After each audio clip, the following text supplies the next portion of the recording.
আসসালামু আলাইকুম ওয়া রাহমাতুল্লাহি ওয়া বারাকাতুহু। আজকের স্বামী স্ত্রী প্রেমিক প্রেমিকা বশীকরণ, সারা জীবনের জন্য বশীকরণের একটি গুরুমুখী মন্ত্র এই ভিডিওতে শেয়ার করব।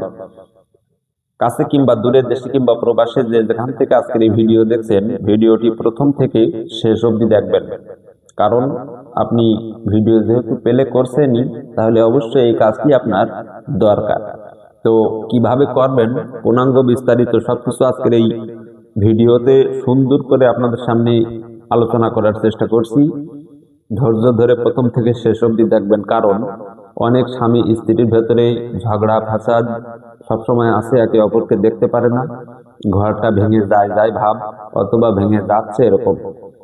তো সেই সকল ঘরগুলোকে ভালো মানে আবার সুন্দর করে জীবন যাপন করার জন্য, সামনের দিকে এগিয়ে নিয়ে যাওয়ার জন্য অবশ্যই দুইজনের ভেতরে কঠিন মিল মহব্বত, প্রেম ভালোবাসা সৃষ্টির প্রয়োজন আছে। ওপর আল্লাহ যেন সেই সকল ঘরগুলোকে আবারও পুনরায় সামনের দিকে নিয়ে যায় সে প্রত্যাশাই। এবং যে সকল প্রেমিক প্রেমিকা ভাই বোন বন্ধু যারা আছেন, তারাও যেন এরকম একটি সুখের সংসার করতে পারে সামনের দিনে, তাদের জন্য এই কাজটি করা যাবে। এবং আজকের এই কাজটি সারা জীবনের জন্য খুব সহজ নিয়ম, একদম সহজ নিয়মে গুরুত্বপূর্ণ এই কাজটি কিভাবে করবেন, চলেন আস্তে আস্তে আমরা আলোচনা করি। তো মন্ত্রটি আমি স্ক্রিনে লিখে দেব এবং নিয়মটি বলে দিচ্ছি, মুখেও বলে দেব।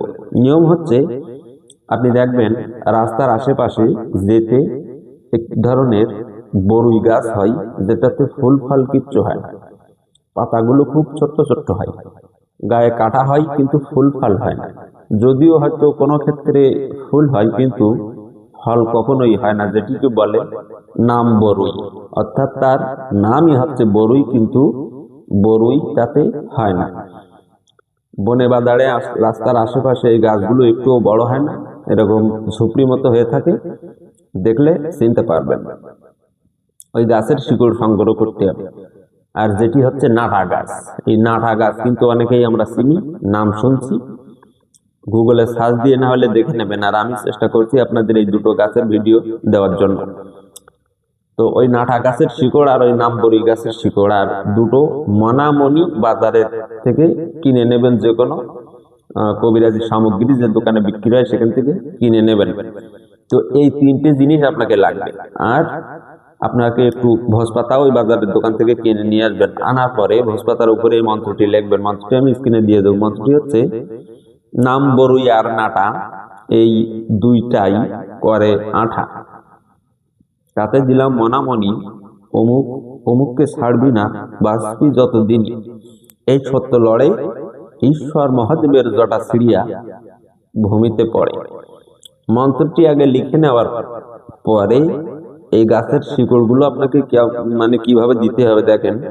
নাম বরুই, তাহলে বরুই গাছের শিকড়টা আগে, তারপরে নাম বরুই আর নাটা, এবার দেবেন নাটা গাছের শিকড়, তারপরে দেবেন মানামনি। অর্থাৎ তিনটে জিনিস, যেমন তরি তরকারি রান্না করার সময় ঝাল লাগে, পেঁয়াজ লাগে, তারপরে মশলা, এভাবে দেয় না, সবগুলো কিন্তু একসাথে দেয় না, এইভাবে দেবেন।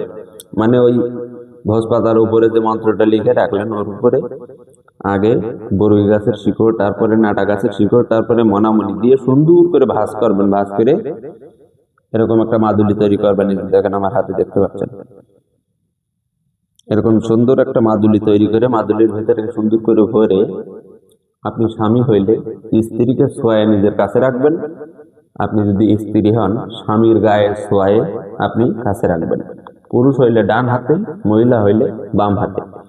আশা করি বুঝতে পারছেন এটার পূর্ণাঙ্গ বিস্তারিত নিয়ম। আপনারা স্ক্রিনশট মেরে নেন, আমি নিয়ম সহ মন্ত্রটি এখানে লিখে দিচ্ছি, আপনারা স্ক্রিনশট মেরে নেন। আশা করছি আপনাদের স্ক্রিনশট মারা হয়ে গেছে। আমি এখন এখান থেকে সরালাম। দেখেন এখানে নাটা গাছের শিকড় এবং নামবরুই গাছের শিকড়, মনামনি 2 পিস, সবকিছু লেখা আছে এবং সারা জীবনের জন্য বশীকরণের এই কাজ, সবকিছু সুন্দর করে লেখা আছে। এখন এই জিনিসগুলোর উপরে দেওয়ার পরে এই মন্ত্রটি আবারও 3 বার পড়ে আপনি 3টি ফু দিয়ে তারপরে ভাঁজ করে মাদুলির ভেতরে ভরবেন। আশা করি সবাই বুঝতে পারছেন। তো এবার বলি, এই কাজের অনুমতির জন্য ভিডিওটি শেয়ার করবেন। শেয়ারবিহীন আপনি কিন্তু অনুমতি পাবেন না। সারা জীবন কাজ করলেও কাজ হবে না। এই ভিডিও যতক্ষণ আপনি শেয়ার না করবেন, কোনো পয়সা কড়ি কিচ্ছু লাগবে না, জাস্ট ফ্রিতেই এটির নিয়ম আপনাকে দিয়ে দিলাম। আপনিও ভিডিওটি শেয়ার করে অনুমতি নেবেন এবং কমেন্টে লিখবেন আমি অনুমতি চাই। আর এরকম সুন্দর সুন্দর জিনিস সবার আগে শেখার জন্য, দেখার জন্য অবশ্যই আমাদের চ্যানেলটি সাবস্ক্রাইব করবেন। দেখা হবে সামনের ভিডিও থেকে ভালো কিছু নিয়ে। সেই প্রত্যাশায় আজকের মতো বিদায় নিচ্ছি। আসসালামু আলাইকুম ওয়া রাহমাতুল্লাহি ওয়া বারাকাতুহু।